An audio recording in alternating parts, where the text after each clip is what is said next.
All right, what do you guys think of this 2026 Chevy Silverado? It's a 1-ton in the high country package, Duramax diesel engine on the hood, and our retail price is $92,100. I just did a video, it's on this channel, right over there, State Fair, Texas. I did a Platinum F250 Ford for $100,000. So a little comparison going on here, and apparently I'm in the flight path of Dallas Love Airport or Dallas Fort Worth because here are a lot of planes. So this is the high country with the dually. I think it's a pretty badass looking truck. Let's go ahead and look over that sales sticker one more time. We'll do a little walk around here and talk more about it. Hey, it's Tim, Pickup Truck Plus SUV Talk, and man, I love some dualies. They're just cool looking trucks and very useful. Big fan of dually trucks, especially up in Nebraska. Get a lot of work done. Let's go ahead and check out this sales sticker. So what do you get for this price point? Their starting price is $76,400. We're adding in the Duramax, $9,900.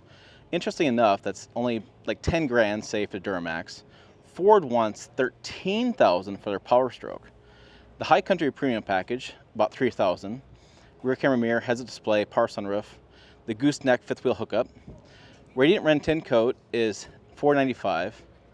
That Platinum over there, Ford, wanted $995 just for white. Multi-flex tailgate, $260. Rear axle ratio, $342. GVWR, 14,000 pounds. 18-inch polished forged aluminum wheels. So total option, $13,000. Destination charge is $2,500. That's a lot more. Ford was $2,100. So $92,620 is their total price. They give us a little bit of discount here for the high country package. Total price is $92,120. So some interesting differences there. Now there was a recall happening on the transmission because we had some rear wheel lockup. They do have a new valve body coming out that's supposed to fix that. So just keep that in mind if you're watching this video right now today. There has been some conversation about that online. But they are fixing that. That part's going to dealership lots right now. The new trucks coming out of factory today have the new valve body installed. Just make sure I go over that stuff before I get some questions down below in the comments. Okay, inside the cabin we have the wood trim right in here. Not so soft here as far as the touch. I don't have the mirrors here, but they don't look like they tilt or telescope. As far as extend, oh, they do extend. They're right here. They do extend. I tilt and telescope. I'm thinking about the steering wheel. I'm thinking about the mirrors do extend right there, and then I do have looks like some lights there, and then the controls there as well. There's automatic up and down. Cup holders there. We have high country as far as the door sill. I do have a nice running board there, and then I have what's one of the greatest things I like with GM trucks is they come with a VIN specific trailing information. So you have GVWR, GCWR, the curb weight, max payload, and then rear gross axle weight. I guess that's what that is. Maybe, yeah, interesting. I don't know if I've seen that one before.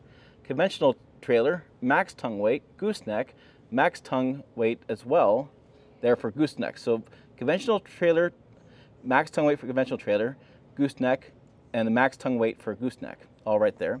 And then we have your tire size and your GVWR gross weight rating for front, or axle rating, and gross axle rating for rear.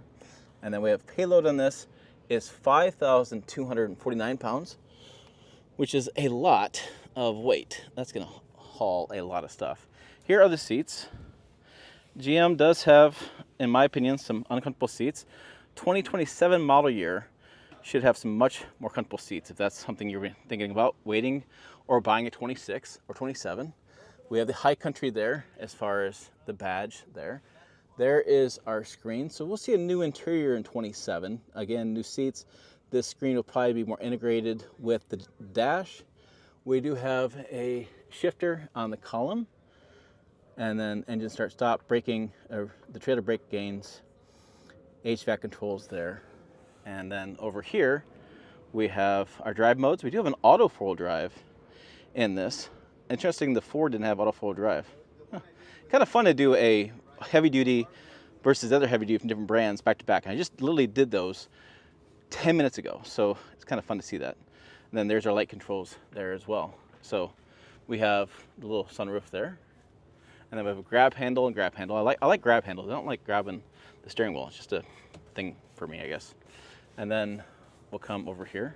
Oh, that's back door's locked apparently. Well, maybe I can unlock that. Okay, so in the rear, we have this big speaker, probably a Bose speaker. Let me double check that. I didn't see the Bose name on that speaker up front. Yeah, Bose. Yeah, GM does a lot with Bose. So Bose speaker there. So Bose speaker there. These seats do fold up. A little bit of storage down there.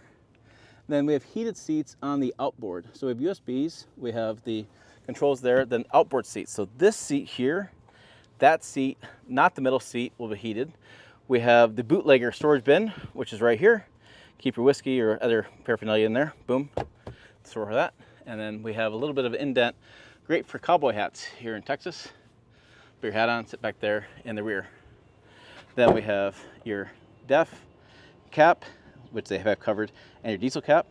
The bed step there, which is great because you always have stuff going to bed. We do have a spray-in bed liner on this model as well. And then this has the 8-foot bed, which is a long bed. We have the trick tailgate back here. They call it the multi-flex, and I guess the GMC calls it multi-pro. But if you haven't seen this, this one folds down. This folds down all the way, and it folds down and makes a whole like step coming down. We have a trailer attached, so I'm not going to do that. You will hit the trailer. There's a way you can put a device in here, and inside the cabin it will lock out this top piece coming down for the top of the tailgate, so you don't accidentally smack your hitch into the top of the tailgate when it comes down. Something they've changed because they've listened to customer feedback.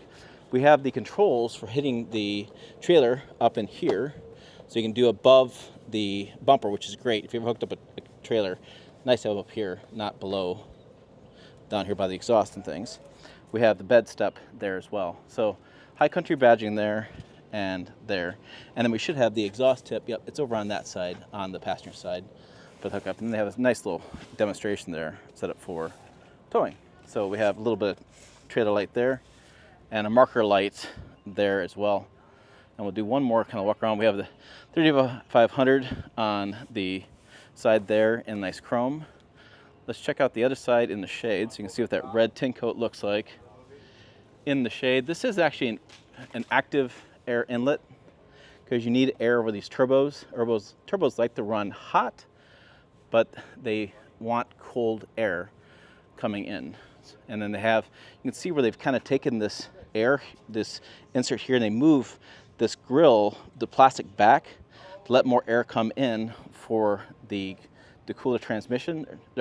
Well, really cool transmission because they have a transmission cooler in here as well, and cool the engine too. So they have a transmission cooler that feeds transmission, keep that cool. Because part of the way they meet these max towing numbers is through the J28807 regulations. It's part of a Davis dam test, and they do that by keeping the engine cool and the transmission cool at a certain grade, certain speed when they're towing max loaded. So that's what it looks like for the Chevy. And it's interesting how much cheaper this is versus the Ford and how much more you get on this truck. Huh. So what do you guys think? I gotta be honest with you. I did not anticipate that price difference was gonna be that much. I mean, yeah. I'm gonna link to the other video probably throughout this video. I'll link to it at the end screen. You'll see it over here in the corner. Check out that Ford video, because I did not think that those prices were gonna be that dramatically different between those two trucks. And it's really interesting to see when you see them back to back. And I wasn't thinking about making this a comparison video, and I won't do that in the thumbnail and the title, but being it's just fresh in my mind, I happened to walk by that one and walk by this one. Huh. Yeah. Let me know your comments down below. And make sure you check out both of those videos, because make sure if you watch this video or you watch that video, I'll link them together. Make sure you check those out. Make sure you check out the website as well, pickuptrucktalk.com. Make sure you follow us on all the social media networks we have going on there. As always, thanks for watching. I will see you down the road.